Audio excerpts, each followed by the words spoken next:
Assalamu alaikum and welcome in the online class today. This is our third class. Prefix and suffix presented by M.H. Mahin, assistant teacher, Literature MI High School. Now I am going to discuss prefix and suffix lecture part 3. সুপ্রিয় শিক্ষার্থীরা সবাইকে স্বাগতম জানিয়ে শুরু করছি lecture part 3. lecture part 3 তে আমি আজকে আলোচনা করব formation of verb, formation of adverb. দুইটি পার্ট আমি একসাথে আলোচনা করব। তাহলে সুপ্রিয় শিক্ষার্থীরা কথা না বাড়িয়ে মূল আলোচনা চলে যায়। প্রথমেই হলো যে ফরমেশন অফ ভার্ব। আচ্ছা সুপ্রিয় শিক্ষার্থীরা, আমরা জানি ভার্ব হলো সেন্টেন্সের হিটার, অর্থাৎ হৃদস্পন্দন, অর্থাৎ ভার্ব ছাড়া ওই সেন্টেন্স কল্পনাই করা যায় না। বাক্যের অন্তর্নিহিত নিঃশ্বাস শ্বাস প্রশ্বাস যদি বলে থাকি, তাহলে এটা কীভাবে আমরা চিনব? যদি দেখি শব্দের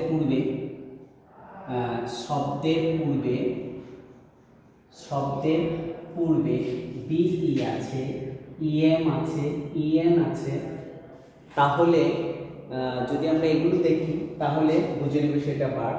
শব্দের পর যদি দেখি আমরা এটি আছে, ইএন আছে, ইএম আছে, তারপরে ইয়ার আছে, আই এস এইচ আছে, তাহলে বুঝে নিব সেটা ভার্ব। সুপ্রিয় শিক্ষার্থীরা, আমরা একটা উদাহরণ দিয়ে দিই, তাহলে বুঝতে পারবো। দেখো এখানে আছে ফিট, এটা একটা অ্যাডজেক্টিভ। যখন এটাকে আমরা করব সেটা হয়ে যাবে ভার্ব, মানে বি ফিট, যেমন বি লাভ। যেমন এখানে দেখো বি লাভ, এই যে হয়ে গেল। তাহলে এগুলো যদি শব্দের পূর্বে থাকে তাহলে সেটা ভার্ব, আর শব্দের শেষে এগুলো থাকলে সেটাও ভার্ব। আশা করি সুপ্রিয় শিক্ষার্থীরা বুঝতে পেরেছ।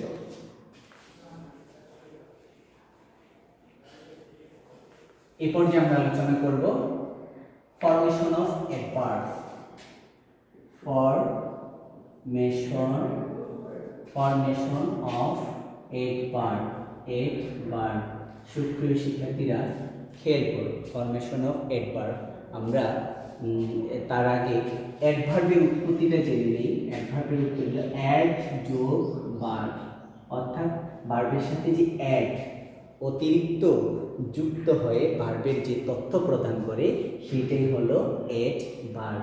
আমরা অ্যাডভার্ব দেখলাম, এখন ফরমেশন অফ অ্যাডভার্ব সেটা জেনে নিই। আগে বলেছি নাউনের সাথে এলওয়াই যুক্ত হলে সেটা হয়ে যায় অ্যাডজেক্টিভ, আর অ্যাডজেক্টিভের সাথে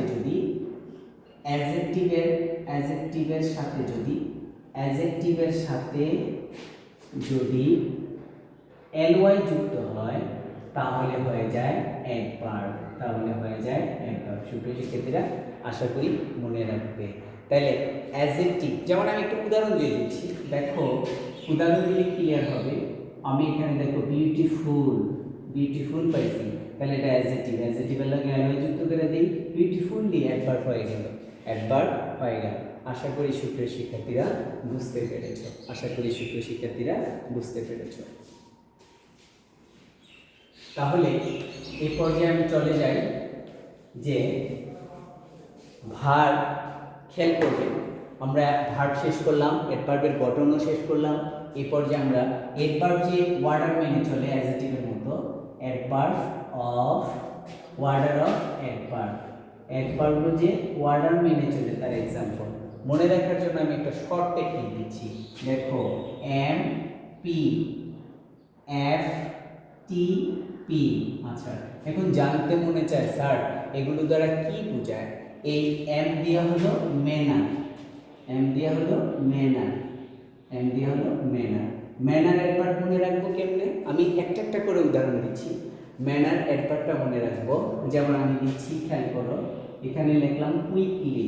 এই যে এলওয়াই যুক্ত অ্যাডজেক্টিভগুলো হলো ম্যানার। সুপ্রিয় শিক্ষার্থীরা আশা করি মনে রাখতে পারবে, এবং যদি মনোযোগ সহকারে দেখো তাহলে শিখতে পারবে। তাহলে গেল আমার এম এর পার্ট ম্যানার। এরপরে আমি আসি তারপরে যেমন দেখো আমি এরপরে আসি পি দ্বারা, পি হলো প্লেস। আচ্ছা, উদাহরণও দিয়ে দিই, যেমন দেখো আমি লেকচার পার্ট 1 দিয়েছিলাম যে কাম হিয়ার। দেখো এখানে একটা সাবজেক্ট উজ্জ্বল রয়েছে, তার নাম হলো ইমপ্লয়েড সাবজেক্ট। এটা ইম্পারেটিভ সেন্টেন্স, ইম্পারেটিভ সেন্টেন্সে সেকেন্ড পারসন উজ্জু থাকে। আচ্ছা, তো এই ক্ষেত্রে দেখো এখানে হিয়ার, হ্যাঁ, এই যে একটা জায়গা বুঝাইছে যে এদিকে আসো ওইদিকে যাও রুমের ভিতরে থাকো, এই যে ইত্যাদি প্লেসগুলো, এটা হলো adverb of place, adverb of place. তাহলে সুপ্রিয় শিক্ষার্থীরা আশা করি বুঝতে পেরেছ। এবার তারপরে আমি এফ দ্বারা যাচ্ছি। এফ হলো ফ্রিকোয়েন্সি, এফ হলো ফ্রিকোয়েন্সি, ফ্রিকোয়েন্সি, ENCY, ফ্রিকোয়েন্সি। যেমন আফটার, আফটার, লেটার, এরকম ফ্রিকোয়েন্সি, হ্যাঁ, মানে পর বা পরে, এরকম ফ্রিকোয়েন্সি বুঝাবে। আচ্ছা, আর টি তো হলো টাইম, টি হলো টাইম, টি হলো টাইম, অর্থাৎ AM PM এটা বোঝাচ্ছে টি দ্বারা টাইম, যেমন AM PM। আচ্ছা, এন্টিমেরিডিয়াম পোস্টমেরিডিয়াম, AM দ্বারা এন্টিমেরিডিয়াম, PM দ্বারা পোস্টমেরিডিয়াম। সুপ্রিয় শিক্ষার্থীরা বুঝতে পেরেছ। তারপরে সবার শেষ হলো পারপাস, অর্থাৎ পি দ্বারা হলো পারপাস, এটার দ্বারা হলো যেমন কনজাংশন, অনেক সময় অ্যাজ, সিন্স, হোয়েন এটসেট্রা, এগুলো বোঝাচ্ছে। তো এই ক্ষেত্রে সবচেয়ে বেশি ব্যবহৃত হয়, সবচেয়ে ব্যবহৃত হয় এই পাঁচটি থেকে সবচেয়ে বেশি ব্যবহৃত হয় MPT, MPT। যেমন আমি এই তিনটা দিয়ে উদাহরণ বুঝাই, খেয়াল করো। আমি লিখলাম যে AM, এই সুইট, সুইটলি, মানে সুইটলি, তারপর লিখলাম হেয়ার। খেয়াল করো তো সেন্টেন্সটা, মানে এই যে একটা ফ্রেজ আকারে যেমন বোঝানোর জন্য, খেয়াল করো। তাহলে আমরা সাজাই, ম্যানার তো শিখাইলাম যে ভার্বের মানে LY যুক্ত অ্যাডভার্বগুলো হলো ম্যানার, তারপরে প্লেস, প্লেস আছে এখানে হেয়ার আসবে, তারপরে এখানে AM, মানে এটা কত AM, ধরো PAM, PAM। সুপ্রিয় শিক্ষার্থীরা আশা করি বুঝতে পেরেছো, আশা করি বুঝতে পেরেছো সুপ্রিয় শিক্ষার্থীরা। এই পর্যায়ে আমরা